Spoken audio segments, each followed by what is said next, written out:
Thank you very much. It is a great pleasure to welcome President Santos to the White House.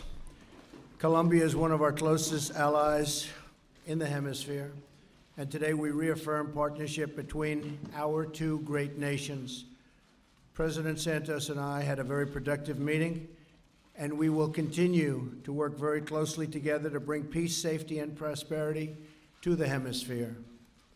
Perhaps no area is really more important in terms of cooperation than our joint effort to end the terrible drug crimes that plague both of our countries.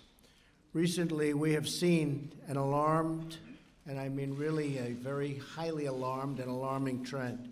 Last year, Colombia cocoa cultivation and cocaine production reached a record high, which hopefully will be remedied very quickly by the president. We must confront this dangerous threat to our societies together. Today, I affirm the United States' willingness to assist Colombia's strategy to target and eliminate drug trafficking networks, illicit financings, cocoa cultivation, and cocaine production, of which there is far too much. The drug epidemic is poisoning too many American lives, and we're going to stop it many different ways. One of them will be the wall. My administration is committed to keeping drugs and gangs from pouring into our country. Already, border crossings are down more than 73%. Secretary Kelly is with us. He's done a fantastic job. Thank you very much, Mr. Secretary.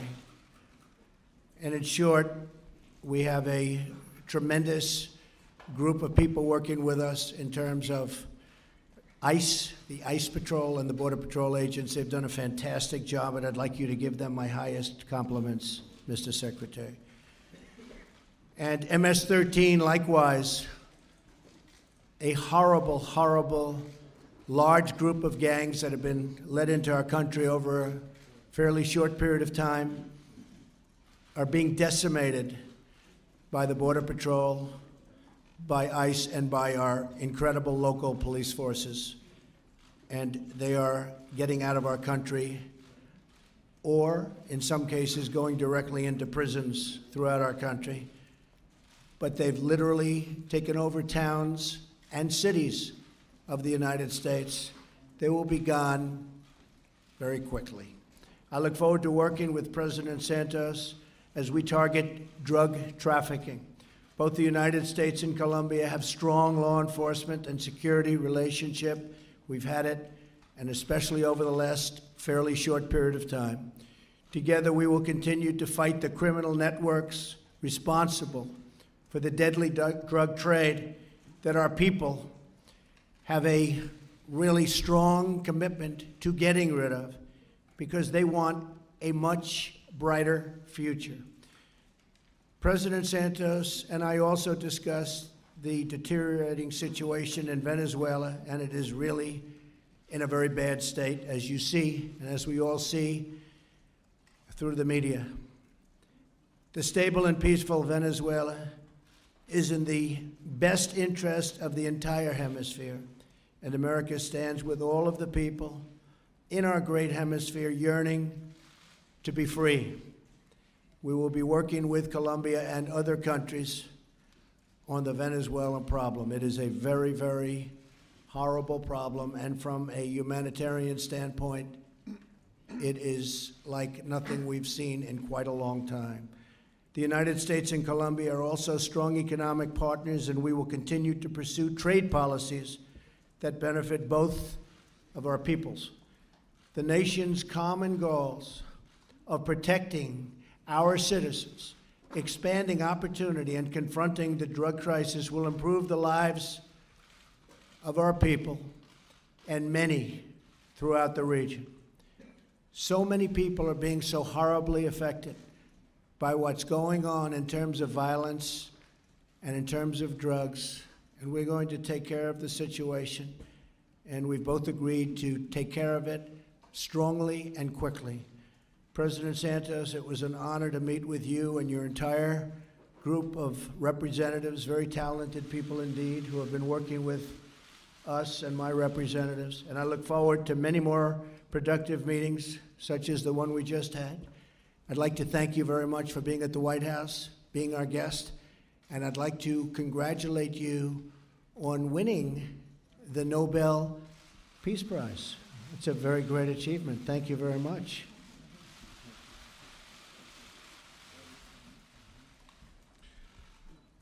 Mr. President, I want to thank you personally for this warm and productive visit, and for the strong support Colombia has received from your administration, from Congress, and from the American people.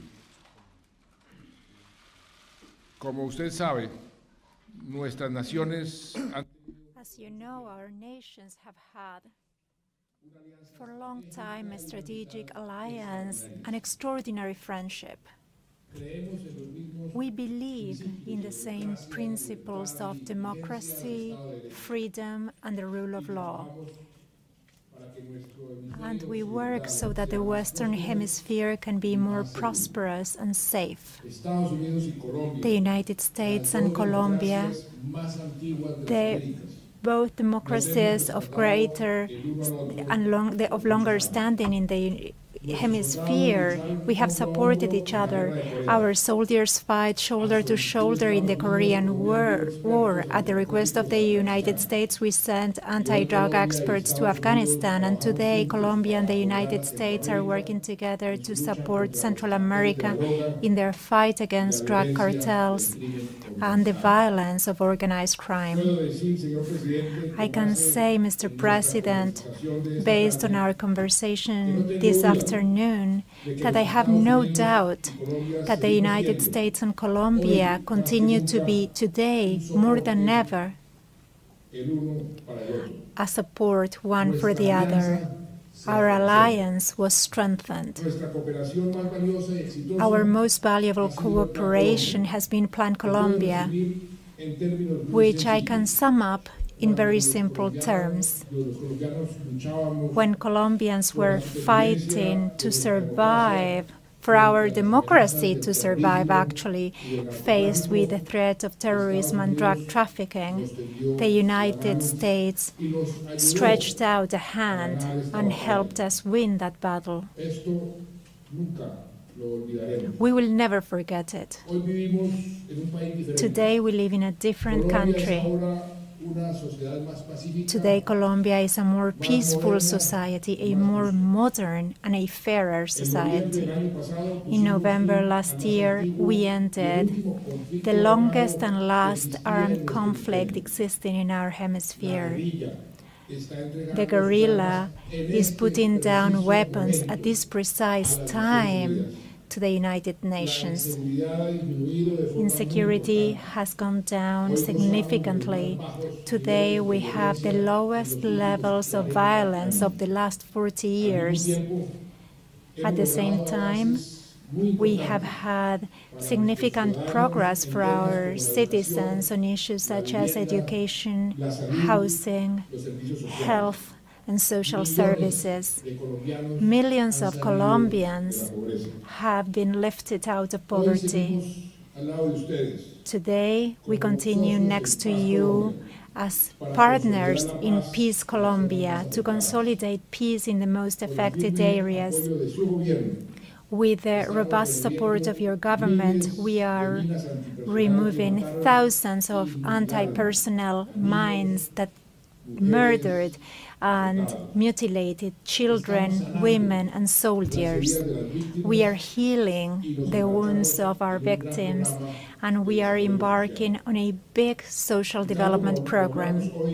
Such as we said today, we are working with your administration to take advantage of the unique opportunity peace offers so as to reduce permanently the production of coca leaf in Colombia and fight more effectively the other links in drug trafficking, including consumption. We must continue and deepen the fight against organized crime, transnational crime, responsible not just for drug trafficking, but also for human trafficking and illegal mining. Our shared agenda, framed within a high-level dialogue that we Colombians value so much, includes cooperation, which has allowed us to have unprecedented progress towards quality education for everyone. And this is a priority in the policies of my government. And we wish to do more with regards to innovation and technology. With the active participation of the private sector, we have reached trade agreements, investment agreements that are mutually beneficial. This morning, we established the Entrepreneurial Council between the United States and Colombia. We are and wish to continue to be the best destination in Latin America for American businesses. Colombia will continue to be very proudly a close friend and a strategic ally of the United States. Dear President Trump, I hope you can visit us soon so that you can personally witness the transformation underway in our country. I hope to be able to welcome you to a Colombia in peace, a more equitable Colombia, a better educated Colombia that you have so much contributed to. Thank you so much. Thank you very much. Does anybody have any questions? I'm shocked. John, go ahead. Thank you.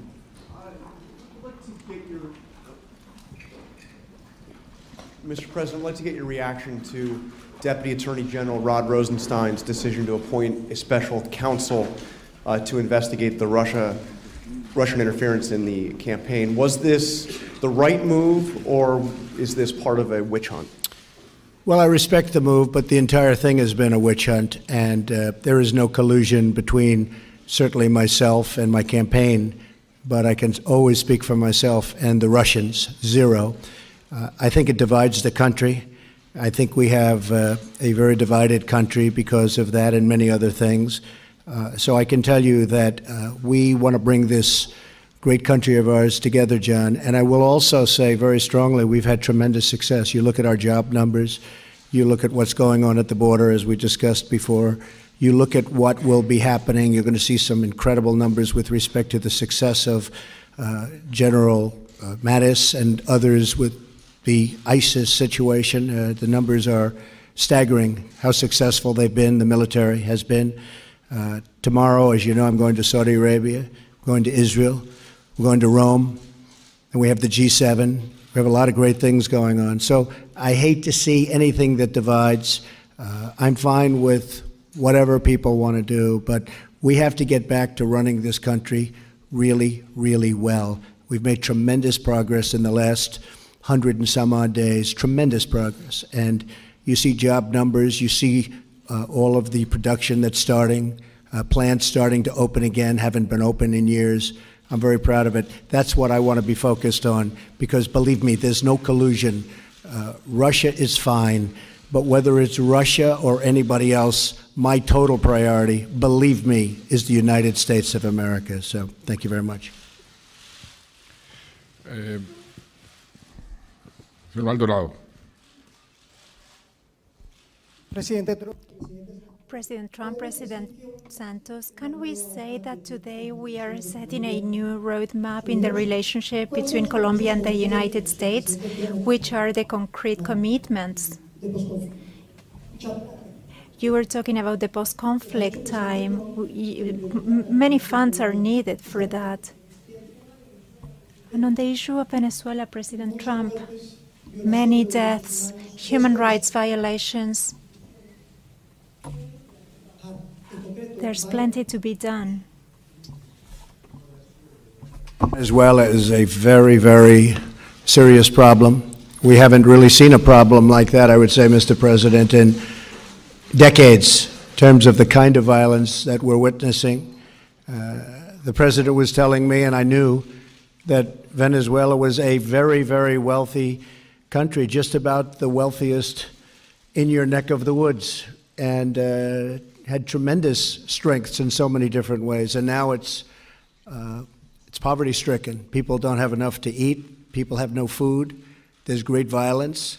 And we will do whatever is necessary, and we'll work together to do whatever is necessary to help with fixing that. And I'm really talking on a humanitarian level. When you look at the oil reserves that they have, when you look at the potential wealth that Venezuela has, you sort of have to wonder, why is that happening? How is that possible?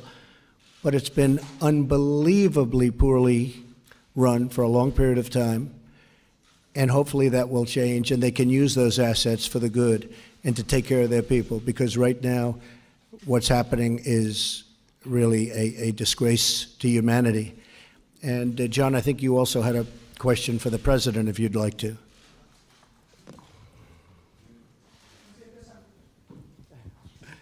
Does he have another one? Yeah.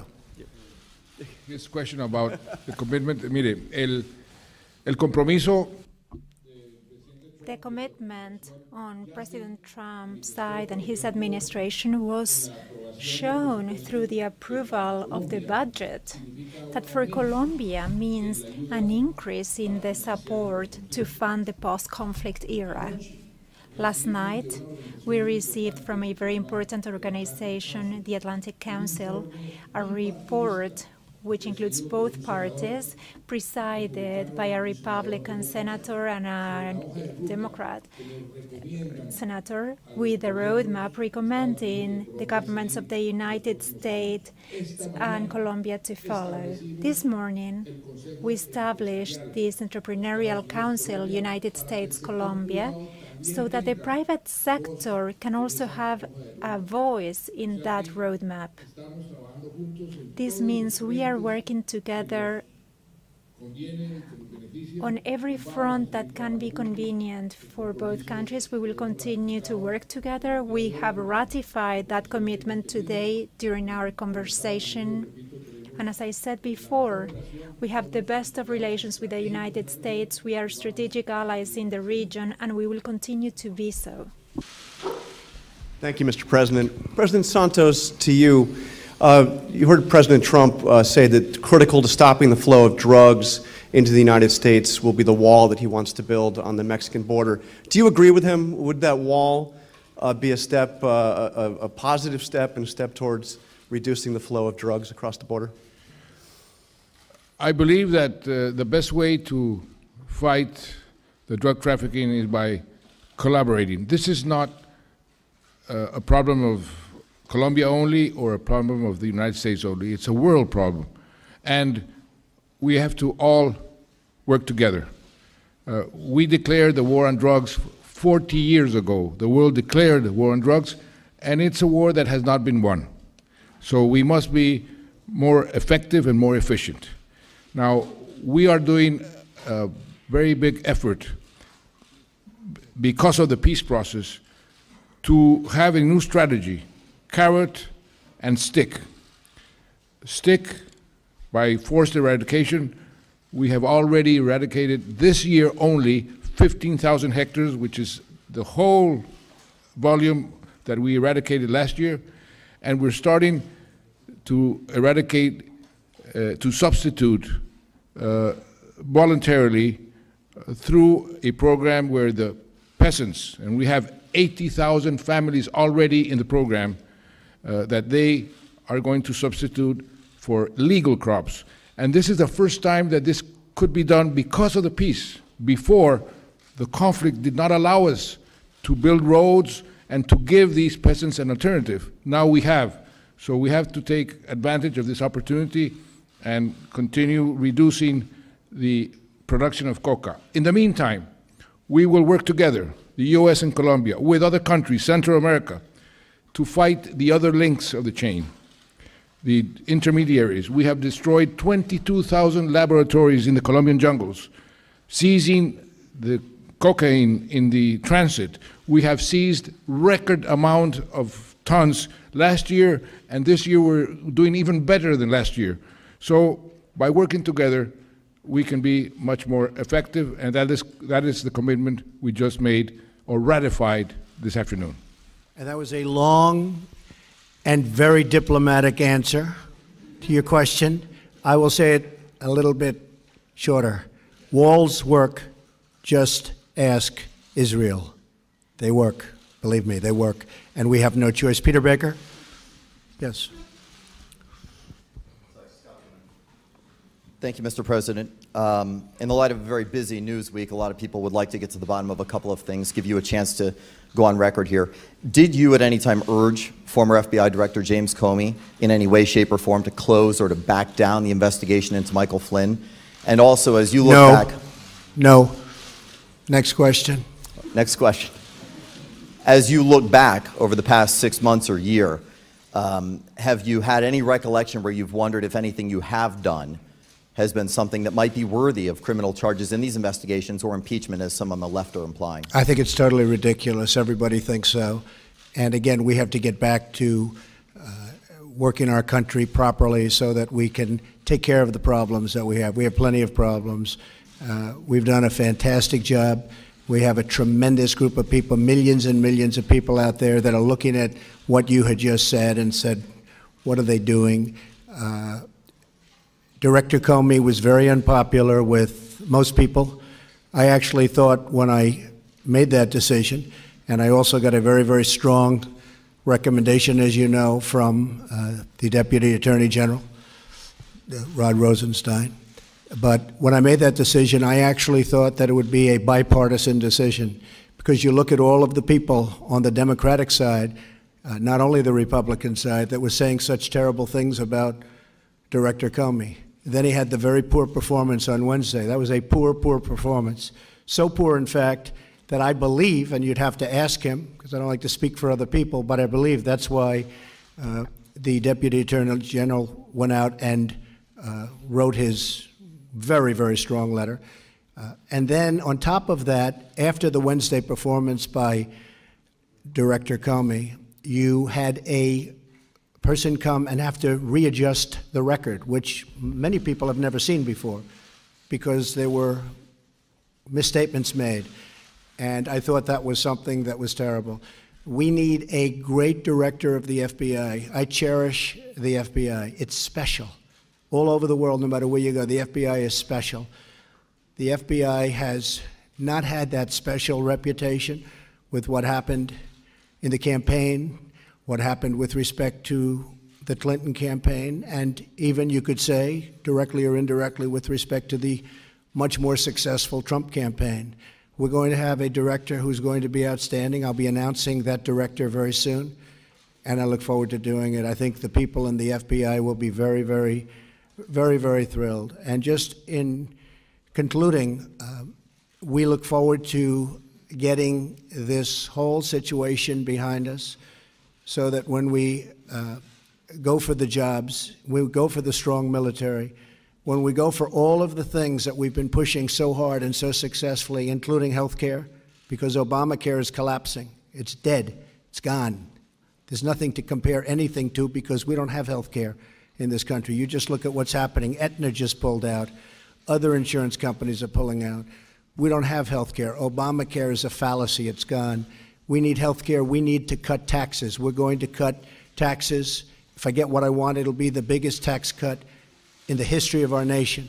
And that's what I want. It's going to bring back companies. It's going to bring back jobs. We lost so many jobs and so many companies to countries that are not so far from you, Mr. President. They're very close to you, actually, and to many other places throughout the world. We're going to change that. We're going to have expansion. We already do. You look at what's happening with Ford and with General Motors in Michigan and Ohio. You look at the tremendous number of jobs that are being announced in so many different fields. That's what I'm proud of, and that's what we want to focus our energy on. The other is something I can only tell you. There was no collusion, and everybody, even my enemies, have said there is no collusion. So we want to get back and keep on the track that we're on, because the track that we're on is record-setting, and that's what we want to do, is we want to break very positive records. Thank you. you could ask a question. Ricardo. Oh, sorry. You have another question? For you, yes, sir, Mr. President. My question is, as someone who led a nation that's really done a lot of rebuilding and had to rebound from an epidemic of crime and drugs over quite a many years, what do you make of Mr. Trump's America First policy? And further, you've had a tough time with conservative radio, sometimes been called a punching bag, and you said you have to persevere. I'm curious if you've given any advice to President Trump on how to do so. I don't think I'm in a position to give any advice to President Trump. He can take care of himself. What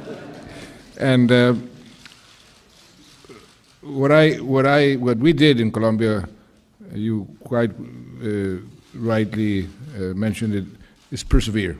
When you know your port of destination, and you know that you're doing the correct thing, you simply have to persevere. And that's what we've done in Colombia, and that's why we were on the verge of being a failed state some years ago, and now we're one of the stars of the region. And that's through hard work, perseverance, and clarity of your objectives.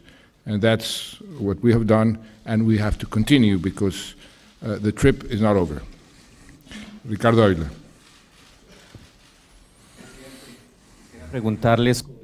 Mr. President, I'd like to ask you about trade. You are about to start the renegotiation of NAFTA, and Colombia, unlike other countries in the hemisphere, has a large trade deficit with the United States. Are you worried about the fact that that could contribute to increasing that trade deficit? Position on the peace process in Colombia. Well, it's been a long process, and it's been a great thing to watch in the sense that the president did a fantastic job. That's not easy after so many years of war. So I'm very, very proud to get to know you, and I really congratulate you. There's nothing tougher than peace, and we want to make peace all over the world, and you are really a great example of somebody that started it. I mean, that was a long, tough situation, as you know very well, coming from the country. But I think the president has done a magnificent job. Not easy, but he's done a magnificent job. Más claro no canta un gallo, como dicen, ¿no? Clearer impossible.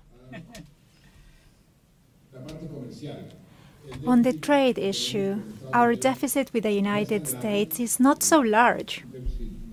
It is a moderate deficit, which of course both countries will try to increase the volume of trade in both directions, and investments also in both directions. Colombia is becoming an important investor here in the United States, and this is something not many people know, but we have considerable investments in the United States.